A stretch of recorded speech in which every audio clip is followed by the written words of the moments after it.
what I heard about you. What are you talking about, Bella? Is what true? Is it true that you got cancer? I heard you were gonna have surgery. They say you were gonna have a big operation for just a teeny-weeny growth. Is that right? Yes, I'm afraid so. And on top of that, you were insane enough to have my Uncle Bill examine you. Ethan told me that your Uncle Bill was an expert in the field, so of course I agreed. It was Ethan who introduced me to him. Uncle Bill is the best doctor in the world. The cream of the crop. The doctor of all doctors, they say. You know he's been on the TV. He's had hundreds of articles written about him in magazines. You know he was even in the New York Times and Spectator. I am very grateful to be seen by such a well-respected doctor. It's a humbling experience. You know that doctor is Ethan's grandfather's brother, don't you? Yes, your father-in-law's father, right? That's right. He is 73 years old and still going strong. You wouldn't know it to look at him. He still seems so young. He's a wonderful man. He has so much power. And he is so nice, too. He put me right at ease during the consultation. I don't think you actually get what I am saying, do you? What do you mean? Uncle Bill is from our side of the family. Yes, I get that. What of it? He has nothing to do with you. Nothing to do with me? Don't you get it? You are just married to Ethan. You are just his wife. Sorry, I'm still not following. You are not the sharpest pencil in the box, are you? You ain't related! Excuse me? My God! You're such a dullard! You are just Ethan's wife. You ain't one of our true family. You are just taking advantage of your position. You ain't got no right to be seen by our Uncle Billy. You should have gone to the local doctor. That's a ridiculous thing to say. So illogical and so rude to me. I married Ethan. I am a part of this family now. I want to be operated on by the best doctor available. I don't want to put my life in the hands of just any old local doctor. Who do you think you are? You can't speak to me like that. I can't believe you expect a great man like Uncle Billy to operate on a common woman like you. It is just a teeny-weeny growth that any old backstreet physician could cut off with a scalpel. I was afraid that something like this would happen. I was so upset when I found out it was malignant. But your Uncle Bill, Dr. Williams, was very reassuring. He told me that I needed to have surgery as soon as possible. He said there was nothing to worry about. If it's taken out right now, it will heal completely. There ain't nothing that a good night's sleep wouldn't heal. Sleep? What are you talking about? This is cancer. It's a little more serious. Besides, if you're having surgery, you'll be hospitalized, right? Who's gonna pay for that? We'll find a way. This is my health. Who's going to look after the housework and the cooking when you're in the hospital? I was hoping you could do it. I'll only be in for a few days. It's not like it's long term. You've gotta be kidding me. I'll be back on my feet in no time at all. I want to fight this. Ethan said he'd help out as much as he can, too. He said it's not a busy time at work, so he can take some time off. You expect Ethan to take on your chores, too? He's too good for you, our Ethan. You take advantage of his kind nature. He may say he's not busy at work, but that is just a lie he tells you to make you feel better. What a wife you've turned out to be for our Ethan, making him clean up all the mess you leave. Women these days have no common sense. I'm sorry you think that way. I'm gonna call Uncle Bill and tell him that you've decided to find your own doctor. So you'd better get your skates on and head up Main Street. You're being unreasonable. He took the time out of his busy schedule to see me. I don't want his time to be wasted. He'll be taking up even more of his time if you force him to go ahead with this ridiculous operation. Just be grateful for the small mercy he showed you by seeing you the once. Please, don't do this to me. You're being so unreasonable. I want Dr. Williams to operate on me. I don't want any other doctor. No way! I am not having you dirty Dr. Williams, hand of God! Why are you so nasty to me? You don't want me to set Gregory on you, do you? Gregory? Do you understand what I am saying? Yes, I understand. Get the dinner on, then! Quickly! Hurry up! My name is Harriet. I've been married to my husband Ethan for a year.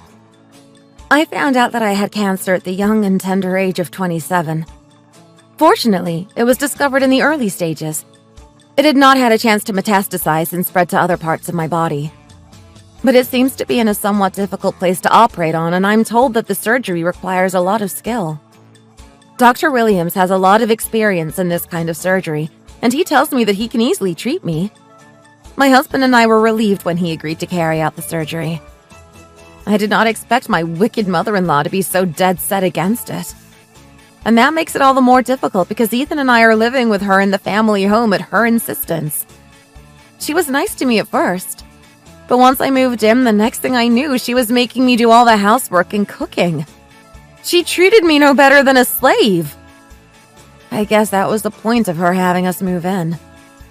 My husband warned her about it a number of times, but she always threatened him with Gregory. Gregory is Ethan's older brother, and he is like Bella's vicious little lapdog. He'll do anything she says. If Brother Gregory got wind that Bella was unhappy with me, he would ban me from living here and throw me out on the streets. I have nowhere to go if I'm chased out of their house. Ethan's mother is very controlling. She would find a way to keep us apart. My mother-in-law would use every trick in the book to keep me away from Great Uncle Billy, the world-famous doctor with godlike hands, and the family's pride and joy.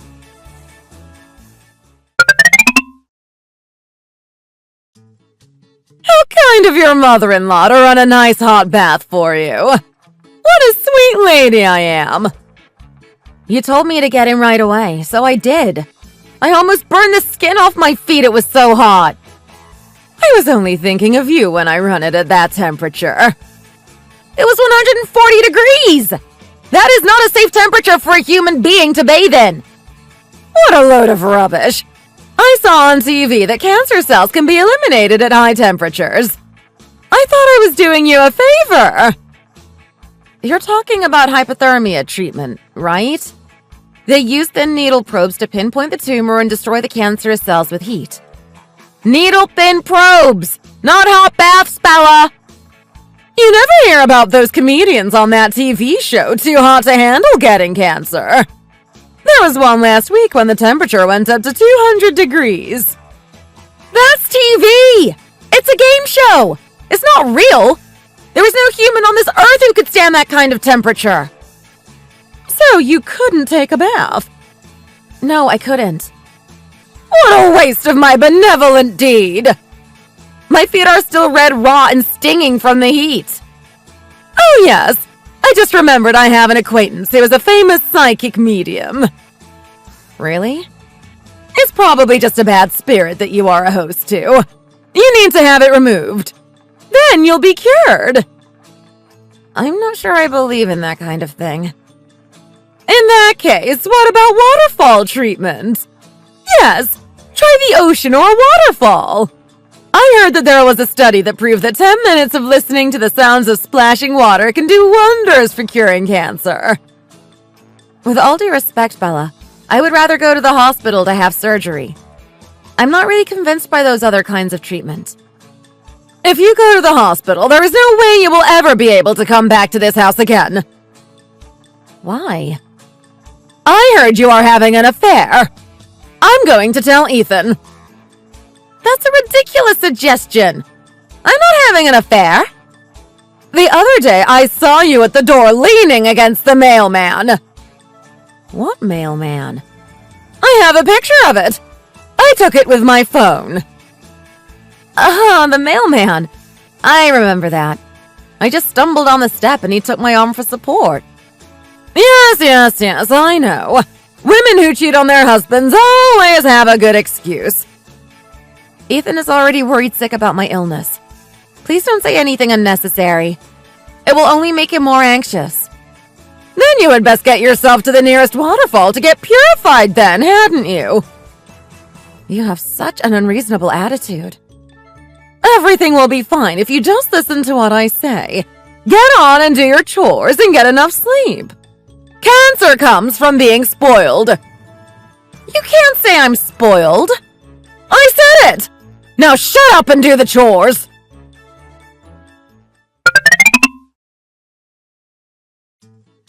Why Ethan ever married such a stupid woman as you is beyond me. I told you over and over you ain't got no right to go to Uncle Bill's hospital. You couldn't get that into your thick skull, could you? What the deuce are you doing? Shame on you! I'm sorry, but I really want to get this treated properly. Ethan and I want to have children, so I need to be healthy. That's not a good enough reason to pester my Uncle Bill. What about the house? What about the chores? You are such an irresponsible woman! Ah! What now? He told me to call him when there was nothing else I could do. Call who? What are you blathering about now? Oh, Uncle Bill. Dr. Williams. Harriet, have you been exchanging WhatsApp messages with Dr. Williams? Dr. Williams said that it was a family member's privilege. But here, let's talk with him together. Dr. Williams, it's certainly been a long time. Yes, we haven't seen each other since my brother's memorial service. I always look forward to hearing about your activities. I read an article about you in The Spectator a few weeks ago. Enough of your small talk. I don't have time for your sycophantic flattery, Bella. You are absolutely right, Doctor. Let's proceed to the conversation at hand. I am so sorry for the inconvenience our family has caused you. I apologize wholeheartedly. Not at all. Ethan's wife, our dear Harriet, told me that you consulted with her about the cancer. I'm sure she's making a mountain out of a molehill, if I'm not mistaken. Is that your medical diagnosis? It's only natural for a woman of my years and experience to be of that opinion. You tell her, Dr. Williams, from the point of view of a specialist, that sleep is the best medicine. That is an interesting point of view, to be sure. I told you, didn't I, Harriet? There's that old saying that ill health begins in the mind. Young people these days just don't have the grit and guts that we had back in the day. You don't have to prescribe drugs for every little cough or sneeze. And you certainly don't have to cut them open and operate on every little lump. Just chase them out of the surgery. That's my philosophy. So you're of the opinion that I should chase Harriet out of the surgery? Yes, right away. It's a waste to spend good money on medical bills and hospitalization. If it's the kind of cancer that's going to kill you, then let fate take its course. That's what I say. My son Ethan will just have to give up the fight, too. I see. That's the be-all and end-all of a married woman's life. You obnoxious woman! Excuse me? Harriet? Yes, Dr. Williams? It must have been really hard for you to marry into a family with such a hopeless mother-in-law. Yes, Doctor. It has been really hard. What? Here you go again, you spoiled brat! It's the truth. Bella, if you ever come running to me for a consultation and it turns out you have cancer, I'll tell you to sleep it off! It's different for me, Uncle Bill. If it happened to be me, I would be relieved to find out that Uncle Bill, Dr. Williams, would carry out the surgery on my cancer. Go to bed and sleep it off! Dr. Williams, with all due respect, I said it to her because she is a young woman. It's different for someone as old as I am. Bella, with all due respect, you haven't got the foggiest idea what you're talking about. It's the other way around.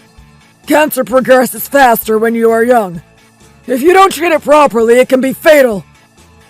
But I hardly think Harriet is old enough for Uncle Bill to use Dr. Williams' hand of God on her. It's not for you to judge whom I can and can't heal with my so-called hand of God. I really wish that awful journalist hadn't started that whole hand of God rubbish. It's gotten quite out of hand. That's true, but she is my daughter-in-law. Is a daughter-in-law the property of a mother-in-law? What era do you think you're living in? Excuse me. Work, little concubine. Don't rest, little concubine. Little concubine not sick. All in little concubine's mind. How long are you going to keep spouting this outdated sophistry? But that was what it was like in the past, right? Once upon a time in a land far, far away, there were little princesses with kind mothers-in-law. There were also little princesses who were ruled over and spat on and abused by evil witches like you. Don't blame it on the era. Blame it on the woman. That's a wicked thing to say to me. I cannot believe my sweet little nephew ended up with this evil witch for a wife. She must have mixed up one hell of a potion in her cauldron to put such a strong spell on him.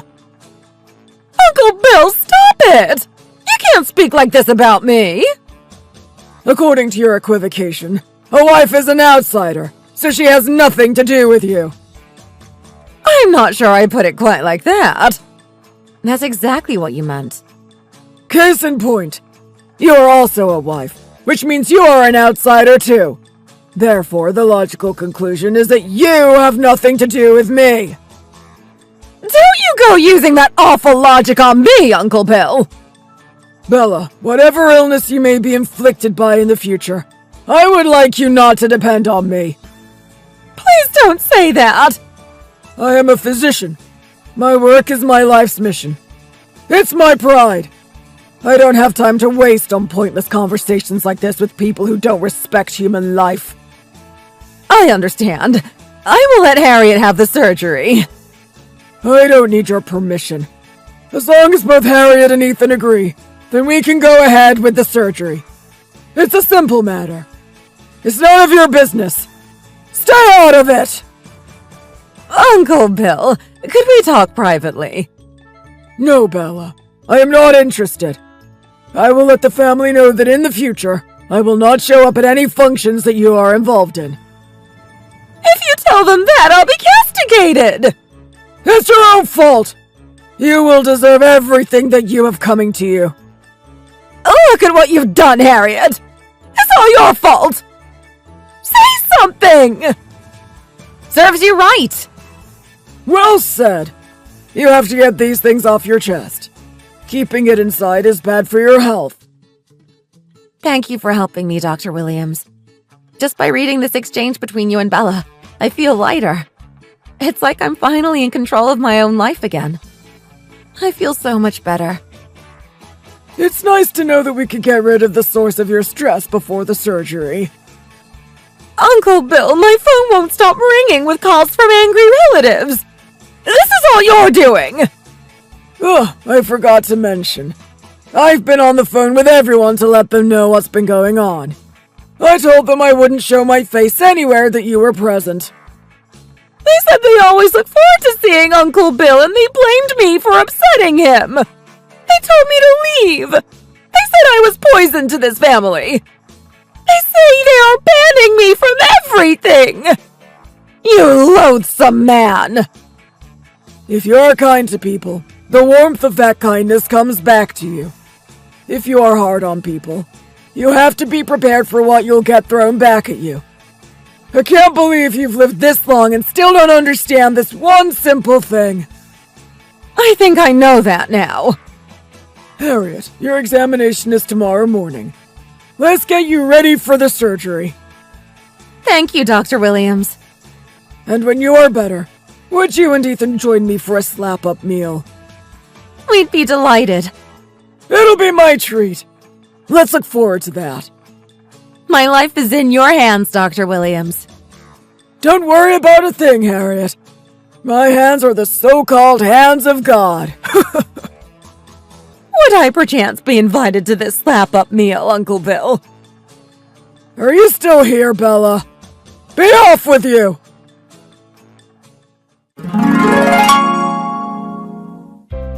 After all that, the surgery was a success and I made a full recovery. My mother-in-law Bella continued to ignore phone calls from angry relatives, so they turned up at the house to voice their opinions. There was shouting and yelling, and curses and complaints were bandied back and forth. Over and over, they told her to get out of the house and leave the family. They told her she was no longer welcome to any of their functions. And since my father-in-law holds Dr. Williams in such high regard, and because my mother-in-law couldn't forgive him, they ended up getting a divorce at a ripe old age. He kicked her out and we lived together, just the three of us. Bella was not able to afford to rent an apartment on her pension. In the end, she had no other choice but to live in a shack deep in the Blue Ridge Mountains of Virginia. She lives there alone to this day, surrounded by old people. I'm forced to work as a maid for a living.